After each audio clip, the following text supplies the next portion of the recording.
हाय everyone, मैं हूँ Ayesha. Welcome back to my channel. आज हम बात करेंगे कि बच्चों की अंडरस्टैंडिंग को किस तरह से बढ़ाना है, किस तरह से नेक्स्ट लेवल पे लेके जाना है।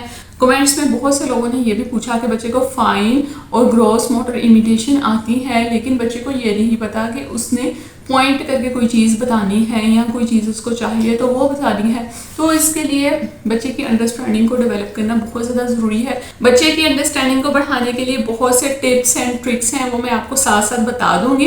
पहले मैं आपको ये बताऊं, अंडरस्टैंडिंग का मतलब होता है पॉइंट, टच या गिव। अगर बच्चा पॉइंट करता है, टच करता है या दे देता है कोई चीज़, इसका मतलब है बच्चे में रिसेप्टिव है और बच्चे की अंडरस्टैंडिंग है। ठीक हो गया। उसके बाद कुछ पेरेंट्स कहते हैं कि बच्चा कोई भी चीज़ों को अंडरस्टैंड नहीं करता। ठीक है, बच्चे को कोई भी चीज़ चाहिए, बच्चे आगे नहीं कहता। उसके बाद ये है कि बच्चे को मामा और बाबा का ही नहीं पता कि मामा मेरी मामा कौन है, बाबा कौन है। इस चीज़ की अंडरस्टैंडिंग को बढ़ाने के लिए रिसेप्टिव के टारगेट करवाते हैं ताकि बच्चे की अंडरस्टैंडिंग बढ़े।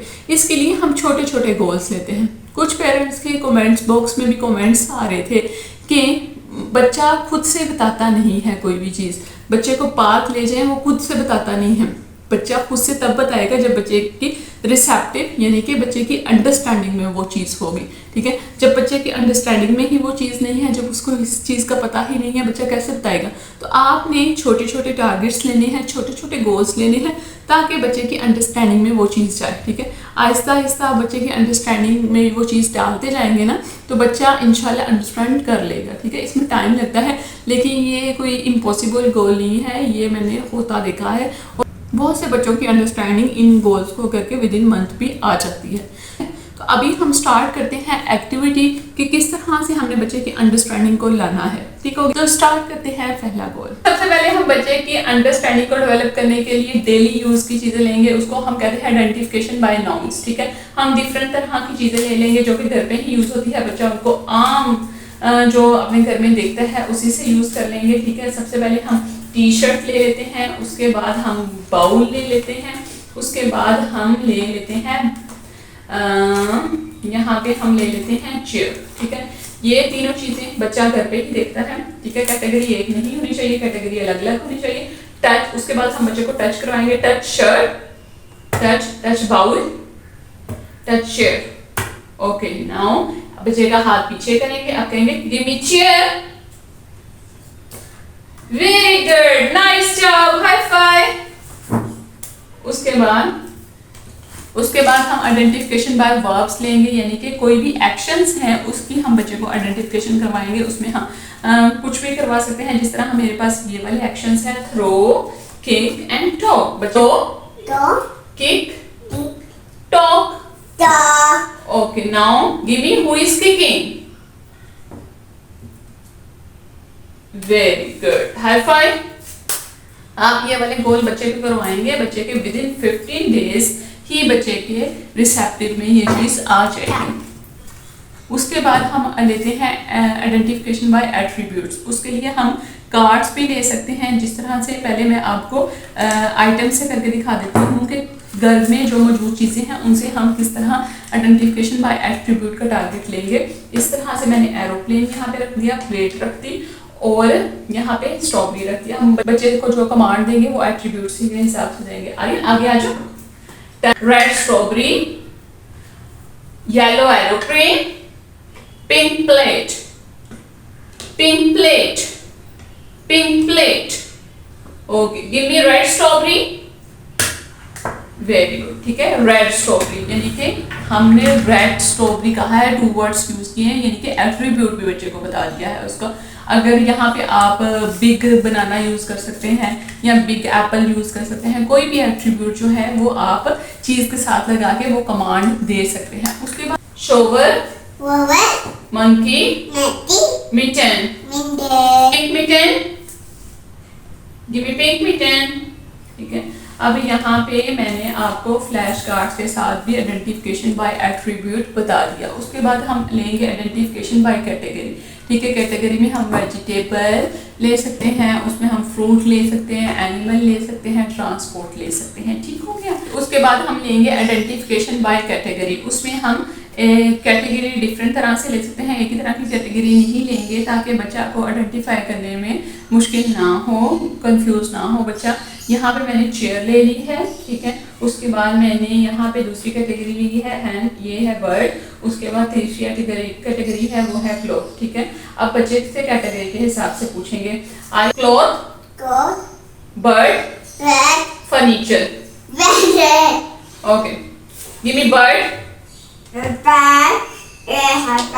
ओके, इस तरह से हम बच्चे को आइडेंटिफिकेशन बाय कैटेगरी करवाएंगे। उसके बाद लेंगे आइडेंटिफिकेशन बाय फंक्शन, ठीक है। किसी भी चीज़ का फंक्शन पूछेंगे, ठीक है, और उसकी हम आइडेंटिफिकेशन करवाएंगे। पहले मैं आपको ऑब्जेक्ट से करके दिखा देती हूँ, ठीक है। आयरन वो दो जिसमें हम खाते हैं। वेरी गुड, ठीक है। अभी ये मैंने आपको ऑब्जेक्ट के साथ करके दिखा दिया। उसके बाद अभी मैं आपको कार्ड्स के साथ, फ्लैश कार्ड्स के साथ करके दिखाती हूँ। यहाँ मैंने नाइफ ले लिया है, पेपर ले लिया है और शूज ले लिए हैं। तीनों एक ही कैटेगरी की चीजें नहीं लेनी है आपने, ठीक है, ठीक है। ओके, वो दो जिसको हम पाँव में पहनते हैं। वेरी गुड, नाइस जॉब, ठीक हो गया, ठीक है। इस तरह से हम बच्चे से ये वाला टारगेट लेंगे, इसको आहिस्ता आहिस्ता बढ़ाते जाएंगे इसको। उसके बाद आ जाती है एसोसिएशन कार्ड्स, यानी कि एसोसिएशंस हम उन बच्चों को करवाते हैं जो थोड़े से माइल्ड लेवल के होते हैं, या जो बच्चे ये वाले सारे टारगेट्स कर चुके होते हैं उनको हम एसोसिएशन करवाते हैं। बॉल गोज में बैट, ठीक है। अभी हम इस एरे को दोबारा से चेंज करेंगे, ठीक हो गया। यहाँ पे ये चीजें रखेंगे और दोबारा से बच्चे को कोई और टारगेट देंगे। ग्लास गोज में वेरी गुड। तो यहाँ पे हमने बच्चे को एसोसिएशन सिखा दी, ठीक है। एसोसिएशन जब आप बच्चे को सिखा दे, उसके बाद WH वाले क्वेश्चन आ जाते हैं, WHY वाले क्वेश्चन आ जाते हैं। लेकिन जब बच्चे की अंडरस्टैंडिंग नहीं है ना किसी चीज़ की, आप उसे बहुत ज़्यादा क्वेश्चंस नहीं करेंगे, ये क्या है वो क्या है। पहले हम बच्चे की अंडरस्टैंडिंग लाएंगे, गिव, टच, ये वाले टारगेट्स के जरिए हम बच्चे की अंडरस्टैंडिंग लाएंगे। जब बच्चे को ये चीज़ आ गई कि उसको 100 चीज़ों को टच करना आ गया, देना आ गया, पॉइंट करना आ गया, उसके बाद हम व्हाट वाले या WHY वाले क्वेश्चंस पूछेंगे। देखें, जब भी हमने बच्चे को ये वाले टारगेट्स करवाने हैं तो बच्चे को हमने शुरू में सपोर्ट करना है, प्रॉम्प्ट देना है अच्छी तरह से, ताकि बच्चे को ये फील हो कि हम उसको सपोर्ट कर रहे हैं। जब बच्चा ये फील करेगा ना कि हम उसको सपोर्ट कर रहे हैं, उसको पढ़ा नहीं रहे, उससे काम नहीं करवा रहे, तो बच्चा खुद ब खुद वो चीज़ को करने में इंटरेस्टेड फील करेगा। इस तरह से वो आगे बढ़ता जाएगा और उसके जो टारगेट्स हैं वो जल्दी अचीव हो जाएंगे।